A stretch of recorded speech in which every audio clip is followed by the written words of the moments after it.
Yeah, so I'll take it over to Blake Roberts. Okay. Hi there. Yeah, I'm Blake, and I'm the chair of the digital journalism program. Conferences like this, numbers dwindle, last panel of the day, so let me commend you, Hardy Few, for hanging in there. Let me also thank and commend Lydia for the work that she did. I know I've actually witnessed this because I sat on the committee, and I know how hard Lydia has worked on this, and I think it was great. Panels were great, and the presentations were great. So, yeah, I worked in journalism for 13 years.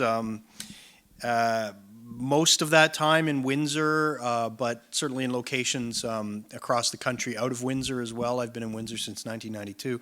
Spent 8 years out of those 13 working for the CBC. Worked a number of stories with my good friend and former CBC colleague Chris Colonellos up there behind the camera. And indeed, we covered many of the disasters that Chief Montone spoke of, weather emergencies, floods, traffic issues, school evacuations, and that is often the daily assignment or daily bread of journalism. But what I want to talk about today, as my topic title would suggest, is how changes in both journalism, in terms of the physical numbers of journalists, and also the changes in technology and one other factor, have actually undermined potentially the work that journalists can do in performing the functions that we expect them to do in an emergency. So obviously, I'm using the zombie apocalypse as metaphor or analogy, if you like, for really any natural disaster or human-induced catastrophe. The underlying premise of my discussion is what's happening to journalists today in such a crisis due to certain changes, and I would suggest that there are three ways. There are more, but for the sake of this discussion, that there are three crucial ways the work of journalists will actually be undermined today because of the changes and issues that I'm going to discuss. And here they are. I would suggest that there are three ways that the work of journalists can be hampered. One, infection. Journalists are just as susceptible, if not possibly more so, to infection as anyone else, and more so not only because of some unhealthy lifestyle habits, which journalists have historically engaged in, although that's changed somewhat a bit of late, but also journalists, by the nature of their work, come into contact with a lot of people. They have to get out there and encounter people, so for sure they're just as susceptible, if not more so. Two, today's journalist is heavily reliant on technology that is actually not likely to work in a zombie apocalypse or in any other natural disaster. And lastly, the security threat that journalists may be subject to to threat of physical harm by simply doing their jobs. They've always been susceptible to harm, but perhaps even more so today. So I'll talk about each of these 3 points in turn. Now, why does it matter? Who really cares if journalists cannot do their jobs? If we don't have journalists anymore, does it matter if we don't have lawyers, let's say, in the zombie apocalypse or another natural disaster or outbreak or something like that? Well, I would argue yes. We could perhaps do without the lawyers for a little while, but journalists, I don't think we could. Or we will suffer, let's say, from the lack of journalists, but perhaps not of lawyers, at least for a while. According to UNESCO, and this is, of course, in the developing world context where UNESCO works, the United Nations Education, Social, and Cultural Organization, without professional journalists, and the emphasis, I emphasize professional journalists, and I'll talk a little bit about that in a moment. Even in normal times, let me catch up to my own slide here, that there can be a lot of rumor out there, and we certainly see that in social media, and I'll come back to that in a second too. And people rely on their own judgment in certain situations that can be fatal. But if there is a culture of professional journalism, one hopes that during emergencies, journalists can, as you can read them, impart accurate news and credible information, provide educational and empowering content, help implement plans, expose corruption around disaster aid and policy failures, and I'm speaking here of developing world for the most part, and give a voice to those affected by the emergency. Now, specifically for the zombie apocalypse, I would suggest to you that journalists can, yes, provide information, of course, which they would continue to do. They can provide warnings of imminent harm when the hordes are descending upon you. Can provide some background information. So similarly, journalists provide background information in a healthcare crisis like they do today. So like a Zika outbreak or something like that. You know, useful information about why the outbreak has occurred, possibly, and that may be useful for people in the future. Provide information on what to do, where to go, you know, whether to evacuate or whether to, you know, stick around or whatever. As the chief said, the media is an important conduit to provide this kind of information. And even in Western developed societies, ensure accountability of emergency officials and government officials. And I'm not talking here about, you know, any implication that our officials, unlike in the developing world, you know, aren't spending the money the way they should. I'm talking here about ensuring accountability to make sure that the practices that the professionals employ are better the next time. You know, that's sort of the way it works in, you know, any level of relationship between citizens and government, and journalists have an important function in doing that. So I think the media is still relevant, and I'll give you a couple of examples here. Now, we are for sure, I'm sure as you well know, living in an era of social media. In the panel, not the last one, but the one before that, there was a reference by a librarian to getting information through her Facebook feed. And she certainly isn't alone. There's a study that I've came across not that long ago, Pew in the United States. I'm going by memory here, but I believe the number is now 60%, as high as 60% of Americans get their news via some form of social media, predominantly Facebook. And that's notoriously unreliable, for one thing. But yes, people are increasingly moving toward getting their news through social media, and this is part of the transformation of the journalism landscape. But I would point out that we still rely heavily on mainstream media despite that. Now, as you can see on the slide, going back to the 1980s, 60% of persons first heard of warnings about a couple of hurricanes that were studied in some of the literature I looked at. 60% of people in the 1980s got their information about the hurricane on TV, 25% on radio. On 9/11, and I would suggest, you know, do your own little experiment. When did you first hear about the attacks in New York on September 11th, 2001? I heard it actually driving into the CBC. I was reading the 6 o'clock news then, and I heard a report on the radio, CBC radio. A fellow named Paul Vasey was hosting the news then, and he said, yes, there were, you know, plane has flown into a tower or whatever, and you know what happened thereafter. In 2005, so social media was around then, 73% of online users seeking information went to the mainstream media after hearing about Hurricane Katrina. So they went back to see what the mainstream media was telling them about this, reflecting the reliability of the mainstream media. And in 2010, the Haitian earthquake, most people still went to mainstream media for information on disaster, although Twitter, of course, was around. Twitter came about in 2005 or 6, in there somewhere. And Twitter was used extensively to learn of survivors' personal stories. However, individuals still went to mainstream media to get the reliable information that they thought they needed anyway.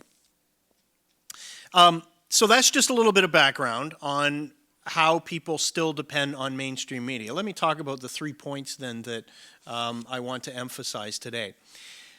And number one is infection. So to begin with, there are fewer journalists out there working, at least in newsrooms across the nation, newsrooms across the Western world for that matter, than there were just a few years ago. Some data on this slide, the Canadian Media Guild estimates that there have been 10,000 jobs lost in Canadian media total between 2008 and 2013. That isn't the total number of newsroom jobs, but a lot of those 10,000 jobs would be in newsrooms. And we're talking here about mainstream media newsrooms, of course. U.S. Labor Department data showed the newspaper sector lost 271,800 jobs between January 1990 and March 2016, or almost 60% of the total of those working in the past 26 years. So you're seeing a depletion of the numbers of journalists, at least working in mainstream media. There has been a growth in other areas of journalism, citizen journalism and online journalism, which is less reliable, I would suggest, than professional journalism. And journalists get sick too. And I had a link there. I won't bother showing you the story because all it is a print story, but it's a story about a reporter in Puerto Rico writing about how he got sick with Zika. So clearly, that became news, reporting on how ill he was. So fewer journalists susceptible to getting ill like everybody else would. So likely when the zombies come to eat their brains, that's going to happen to journalists too. Second point, technology. So journalists are, like everyone else, like the audience, are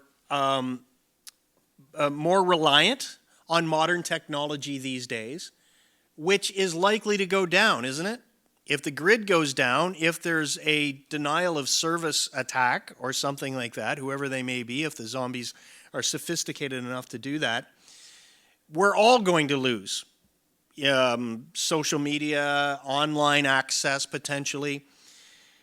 With regard to journalists or journalism and broadcasting, well, free TV is mostly gone. You perhaps know that, right, with the migration to digital.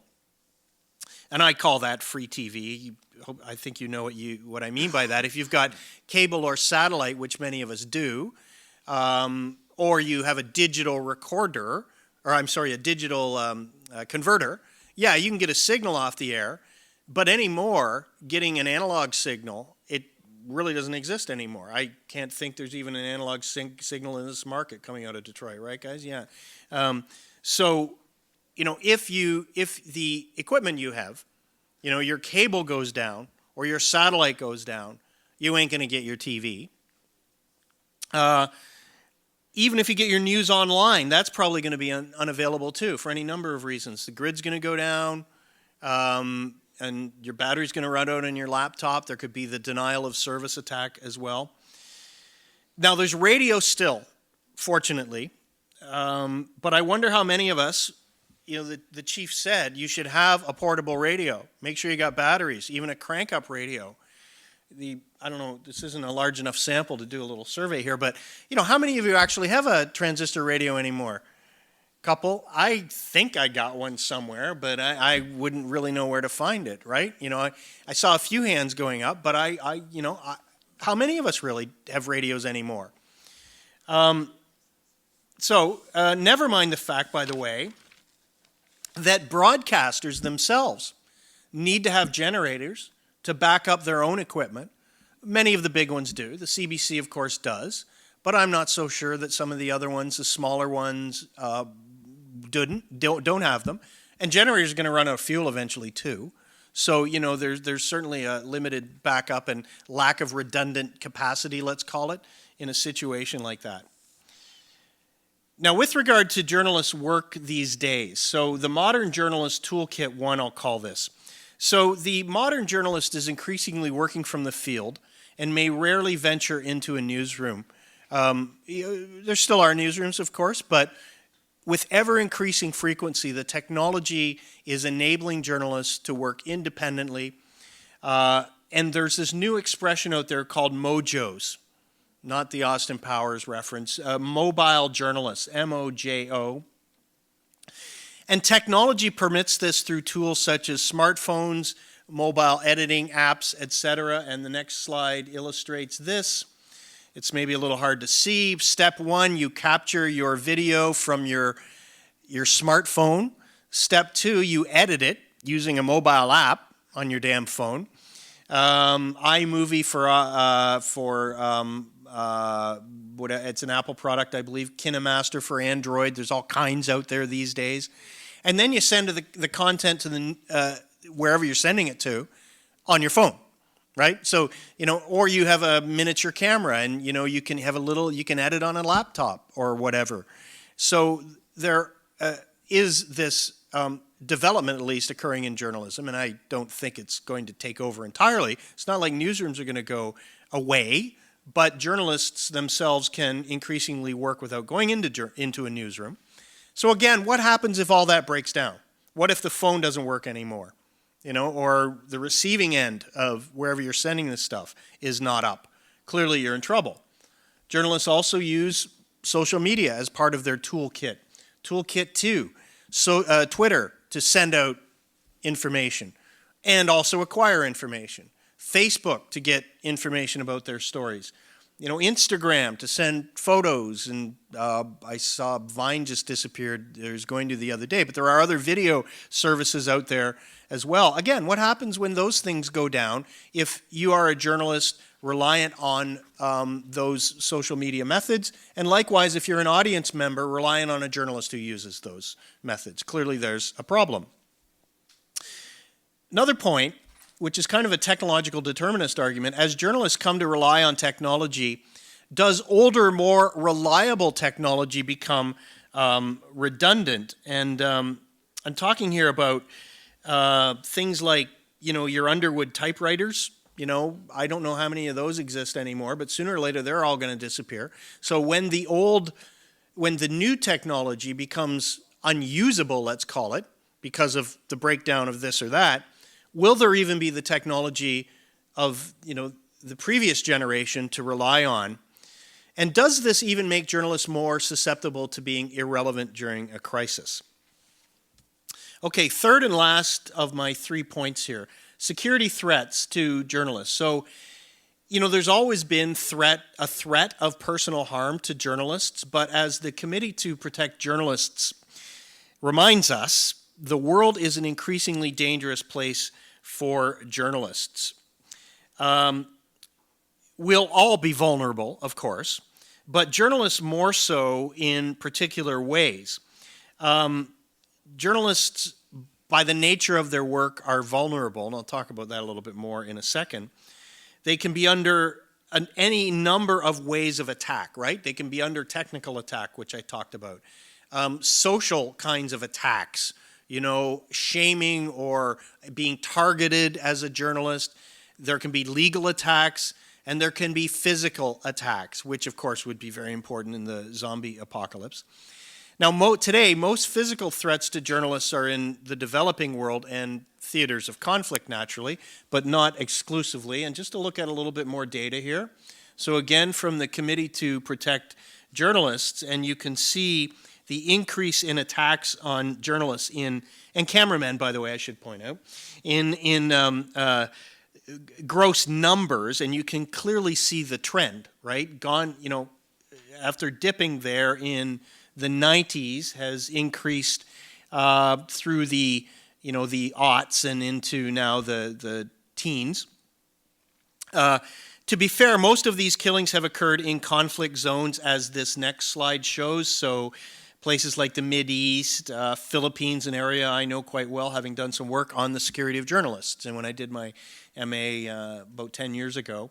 But also, I would add, I think you probably know Syria, journalists getting their heads cut off and, nice things like that. But, in the traditionally dangerous zone, sure, that's where the bulk of journalists' lives are still lost, but not necessarily so.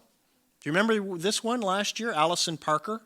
And now, if that isn't a shocking photograph, right? Roanoke, Virginia. Never mind the discussion about gun control in the United States. Really, it could happen anywhere. And you don't need a gun to kill a journalist. Look how vulnerable that reporter is, standing there doing an interview.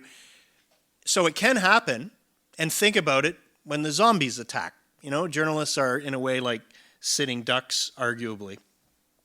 All right, to wrap up, just a few points for discussion. As I noted, fewer journalists today in the traditional mainstream media, although there is a growing number of journalists involved in what we might call citizen journalism, freelance, and online publications. But there's a question about the credibility still. I'm not saying all of them are without cred, but a lot of them it's dubious. What's the impact of this? Reliable information from the media, as the chief says, is a cornerstone of his type of planning. I'm sure you sit down with media members when you and the other agencies get together. But do you know who to bring in, right? Some Blake's website or something like that. Blake on Windsor or something. Well, who the hell's Blake? So you got a lot of that out there, and it's dubious. Has the mainstream media fully anticipated the consequences of a zombie apocalypse, or metaphorically something else like a Zika outbreak or something like that? The media certainly has engaged with new technologies, social media wholesale, because they've had to. That's where the audience is going. But has the mainstream media really examined this and the consequences of this? What about the redundant technologies that I mentioned previously? So how can journalists be made more safe? Big organizations still spend some money on journalist training. CBC, for example, does.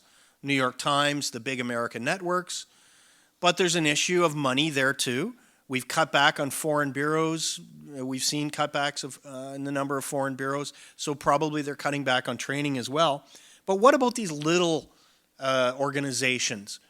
How do you train journalists to deal with crises such as this? And I checked, by the way, and I was not able to find, at least in Canadian journalism schools, any courses on crisis journalism. There are some in the United States at the big journalism schools. So I'm not sure that we're, at least in Canada, training journalists sufficiently. And last question there, what interdisciplinary approaches might we take? How can journalism programs and news organizations work with other disciplines, with emergency services better, to anticipate the consequences of this? So that's all food for thought. Thank you. I'm Blake. You can email me if you want. I also want to point out our digital journalism news website. Always one to plug the journalism program, the30.ca. And again, those are some of my students back there. Hey! All right, thanks.